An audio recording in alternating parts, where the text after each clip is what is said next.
AP CID మాజీ additional SP Vijay Paul కి కాసేపట్లో ఒంగోలు జీజీహెచ్ లో వైద్య పరీక్షలు చేయించబోతున్నారు పోలీసులు. ఆ తర్వాత గుంటూరు నగరంపాలెం పిఎస్ కి తరలించడానికి ఏర్పాట్లు చేస్తున్నారు. రఘురామకృష్ణరాజు కస్టోడియల్ టార్చర్ కేసులో విజయ్ పాల్ ని నిన్న రాత్రి 9 గంటలకు ఒంగోలు తాలూకు పోలీసులు అరెస్ట్ చేశారు. విజయ్ పాల్ అరెస్ట్ పై డిప్యూటీ స్పీకర్ రఘురామకృష్ణరాజు స్పందించారు. తనపై హింసాకాండకు పాల్పడిన వారికి కోర్టులో శిక్ష పడుతుంది అన్న ధీమా వ్యక్తం చేశారు రఘురామ.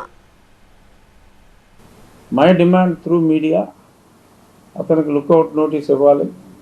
అతను ఎక్కడికి వెళ్లకుండా చూడాల్సిన బాధ్యత రాష్ట్ర ప్రభుత్వ పోలీసుపై ఉంది.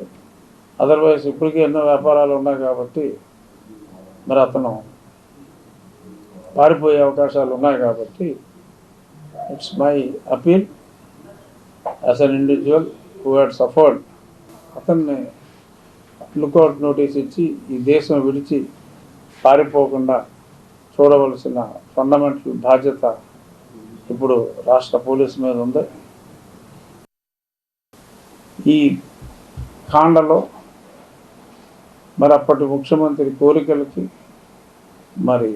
కోరికలు తీర్చడం కోసం మరి అతను ఒక 20,000 ఉంటాడు అనుకున్నా. ఏంటో అన్ఫిట్ ఫర్ ఐపీఎస్ ఇటువంటి బ్యాచ్ అందరూ కలిసి నా మీద చేసిన దారుణమైన కుట్ర ఈరోజు పట్టాలెక్కింది. ఖచ్చితంగా అతి త్వరలో ఈ ఐపీఎస్లు వారి వెనుకున్న అప్పటి నాయకులు అందరూ కూడా ఇంకో 10 రోజులు ఆలస్యమైనప్పటికీ కూడా ఖచ్చితంగా దొరుకుతారు.